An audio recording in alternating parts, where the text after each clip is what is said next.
Well, we did a report the other day that seemed to reveal some really interesting details about Superman Legacy and what's going to happen in that movie. But we told you then, if James Gunn chimes in and debunks any of this, we're doing an update. And guess what? James Gunn has. Let's take a couple minutes to talk about the elements of this new plot that James Gunn debunked, which parts he didn't, and why I think these changes are actually happening. Now, before we do that though, make sure you hit that like and subscribe button and ring the bell for all the updates. We do daily Marvel and DC videos, and we want to be your place for all the superhero news. But we're going to bring it to you truthfully and transparently so you are really in the know. Now, one of the more persistent rumors around Superman Legacy has been that the storyline will focus on a terrorist threat in the Middle East. Now, given the current political atmosphere worldwide, that doesn't really sound like a great idea. But to be fair, this project's been in the works for a while, and the heat in the Middle East has turned up quite recently, so James Gunn's response here is, well, not that unexpected. Now, recently we did a report that broke down some of the plot details for the new Superman Legacy film, and according to that plot leak, it would center around a Middle Eastern country, probably Iraq or Balia, and would involve some kind of Kryptonian tech. This would see Superman investigate,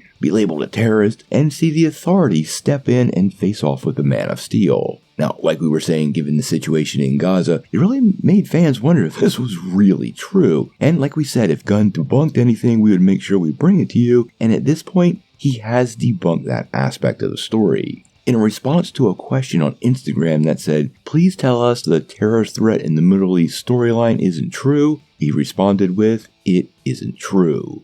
Now, he didn't elaborate at all, so there's a chance that some of these Middle Eastern aspects and some of these fictional countries from the DC universe will factor into the film, but that the terrorist threat element was just fabricated. Now, it's also distinctly possible that all of this was true and has changed, because a rogue country with some alien tech that Superman intrudes on, that's pretty easy to lay out in a DC universe. So rewriting that element of the story and keeping all the rest would be pretty easy. Now, I did notice he hasn't debunked the aspects of the Authority or the fact that the main villain of the movie will indeed be Brainiac, which is a fan favorite, and honestly, if it's not happening, it would be something Gunn would slap down pretty fast. Now, Gunn does have a big problem here, because he's promised not to lie to fans, but he's kind of boxed himself in, because now when he doesn't respond to rumors, it's automatically assumed that they could be true, and we need to be really careful with that, because the lack of denial is not confirmation. Now, from my perspective, I actually think most of this is true. I do think Superman will be investigating Kryptonian tech. I think it'll put him in opposition to the Authority. And I think ultimately behind the scenes, we're going to find out Brainiac is the big bad, seeing Superman team up with a couple of Justice League members along with the Authority to take down his Kryptonian villain. Remember,